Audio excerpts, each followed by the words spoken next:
Christophe, bonsoir. Bonsoir Pierre Moscovici. Nous allons parler de vos valeurs. Nicolas Sarkozy met l'accent sur les valeurs, travail, responsabilité, autorité. Son interview a été critiquée comme droitière, mais au fond, est-ce que ce sont des valeurs de droite, le travail, la responsabilité et l'autorité? C'est un triptyque que d'ailleurs Nicolas Sarkozy n'a pas incarné depuis qu'il est président. Parce que le coût du travail, pardonnez-moi, il nous l'a déjà fait en 2007. La France qui travaille, le travailler plus pour gagner plus.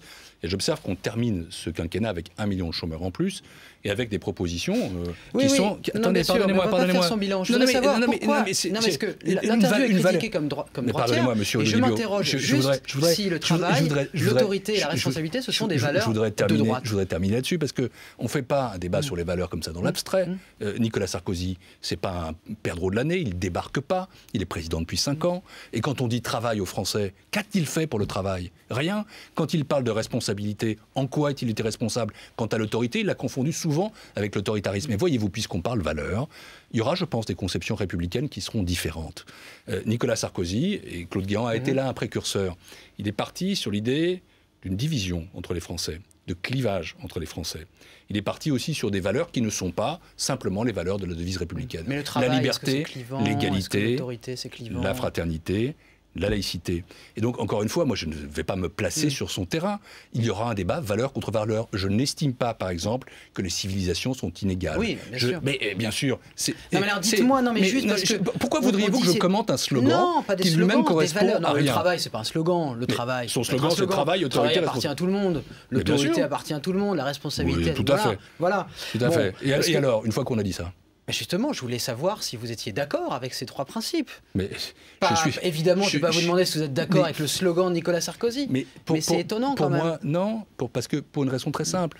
Pour moi, ces principes tels que vous les évoquez, conceptuellement, sortis de tout contexte, c'est très bien. Je suis pour le travail, je suis pour la responsabilité, vous dites qu'il je suis pour l'autorité. Ces notions. Je dis qu'après, la question c'est comment on les met en vigueur, et puis aussi quel est le bilan de Nicolas Sarkozy concernant ces 3 points. Et puis j'ajoute que ce ne sont pas les valeurs essentielles de la République. Et que moi je préfère une République qui rassemble, c'est celle que j'aime.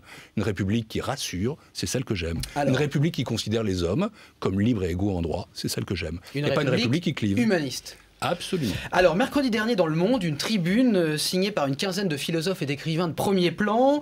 Il y avait tout le monde, hein. Régis Debray, Jean d'Ormesson, Marc Fumaroli, Éric Orsena ou Emmanuel Todd dénonçaient les attaques de plus en plus violentes contre la culture. Plus de culture générale à l'entrée de Sciences Po, plus d'histoire pour les terminales scientifiques, éradication du latin et du grec. Comment vous expliquez ces attaques incessantes contre la culture ? Écoutez, là encore, de quoi parle-t-on? On parle d'un certain nombre de choses qui sont en train de se dérouler. Et je n'ai pas remarqué non plus que le quinquennat dernier, celui qui vient de s'écouler, était un quinquennat marqué par l'amour de la culture. Il paraît que le président de la République, j'ai lu ça dans de bons magazines, dans de bons livres, depuis quelques années, s'est mis à le lire. Mais je me souviens de l'époque où il parlait de la princesse de Clèves, des termes qui étaient quand même modérément amoureux. Et j'ai le sentiment que la culture a été la grande sacrifiée du dit quinquennat. Et moi, je suis tout prêt, parce que j'aime la culture, justement, à envisager, avec ces intellectuels, mais aussi avec beaucoup d'autres, de parler de ces questions. Parce que la culture, c'est pas un supplément d'âme, c'est autre chose. Et je pense que ça doit être une politique publique centrale, dans l'éducation d'abord. On parle de valeurs. Tout commence là, tout de même. Et la culture, c'est pas, encore une fois, quelque chose qu'on doit traiter à part ou qu'on doit sacrifier. Moi, j'adore Sciences Po, par exemple. Je suis professeur à Sciences Po. Et je suis aussi un vieil ami de Richard Descoings. On a fait nos études ensemble il y a très longtemps. Et je regrette que la culture générale disparaisse. Pour moi, c'est pas du baratin, la culture générale, c'est autre chose. Très bien. Sur l'éducation, François Hollande met l'accent sur l'éducation. On a parlé des 60 000 postes, on pourrait développer. Comment vous allez faire pour vendre cet axe-là, sachant qu'on voit par exemple en Grèce que 50% de la population est au-dessous du seuil de pauvreté, qu'un jeune sur 2 est au chômage, quand tout le monde dit oui mais l'éducation c'est peut-être bien mais ça coûte cher, comment vous allez faire pour dire voilà on est en temps de crise mais il faut miser là-dessus? Il faut donner quelques chiffres que vous connaissez, c'est-à-dire que quand on regarde les classements internationaux, ce qu'on appelle les classements PISA, quand on regarde les comparaisons entre les grands pays de l'OCDE, on s'aperçoit que du point de vue éducatif, hélas, nous sommes en recul. Nous sommes en recul sur tous les premiers cycles, en fait. Le primaire, le collège, les premiers cycles universitaires. On s'aperçoit aussi que les taux d'encadrement en France, contrairement à une idée reçue, je me souviens d'un temps où on disait l'éducation nationale française, c'est la plus grosse entreprise après l'Armée Rouge ou le General Motors. Eh bien, que nous avons des taux d'encadrement qui sont parmi les plus faibles, notamment en primaire. Et donc, quand on dit recréer 60 000 emplois, après la question de savoir comment on les finance, c'est une question légitime. Je dis qu'il y a là un besoin. Recréer une formation des maîtres. Est-ce que c'est vraiment formidable de mettre des jeunes qu'on sort du système scolaire directement devant les élèves. Et est-ce qu'il n'y a pas besoin de changer nos rythmes scolaires? Et moi, ce que je note, c'est que quelqu'un comme Luc Ferry, quelqu'un de tout à fait conservateur, quelqu'un de droite vraiment, a dit le discours de François Hollande à Orléans, c'est le meilleur discours depuis 10 ans, c'est celui qu'on aurait dû faire. Les responsables syndicaux disent c'est formidable ce programme, mais même avec 60 000 en plus, postes en plus, on n'y arrivera pas. Écoutez, en tout cas, c'est un préalable de faire ça. Parce qu'avec les 77 000 postes qui ont été supprimés dans l'éducation nationale depuis 5 ans, 5 ans, c'est, on l'a compris, le quinquennat de Nicolas Sarkozy, avec cette dégradation, avec le fait qu'il y a 150 000 jeunes de 16 à 18 ans qui chaque année sortent sans formation qualifiante du système éducatif, nous avons une situation qui est dramatique. Et tout le monde comprend que l'éducation, c'est le moyen de l'ascension sociale. Moi, je souhaite que l'ascenseur social refonctionne.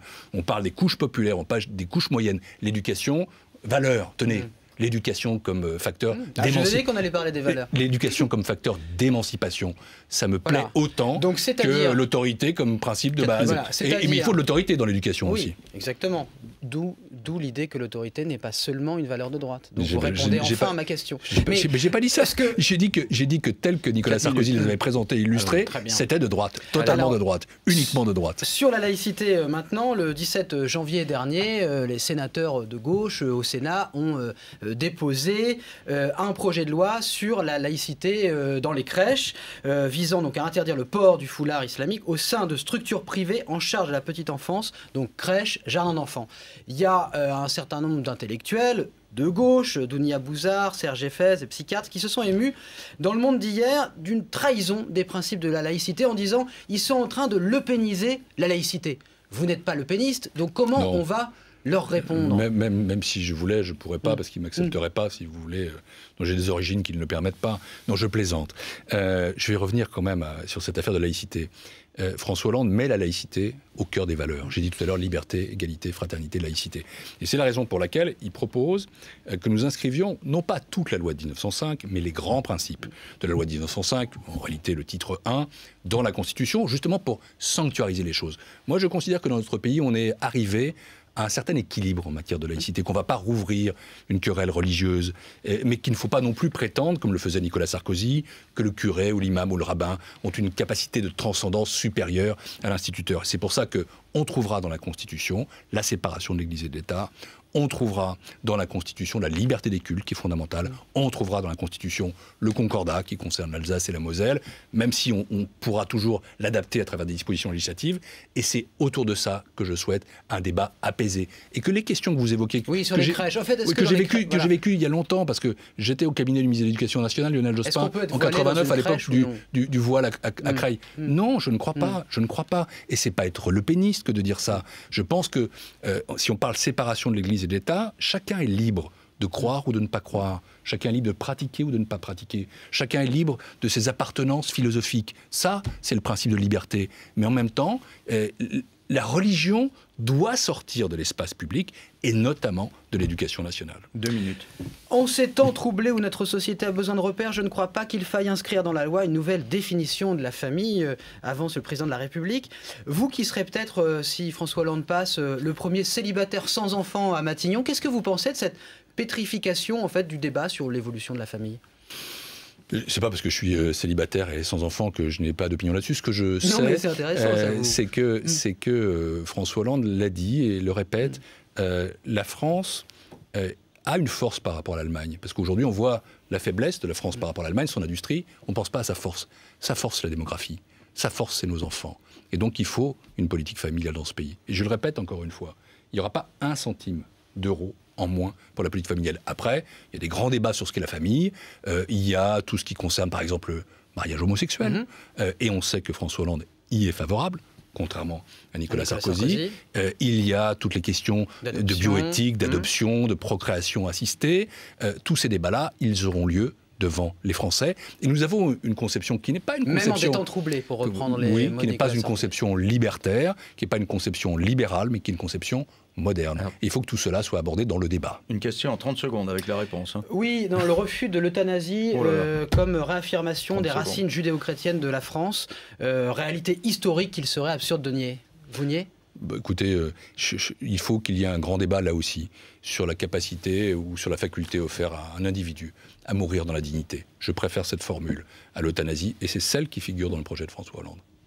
Nous allons marquer une pause. Merci Christophe. Monsieur Moscovici, une pause pour le journal de 19h et ensuite vous débattrez avec Laurent Wauquiez sur la protection sociale et les classes moyennes. A tout de suite.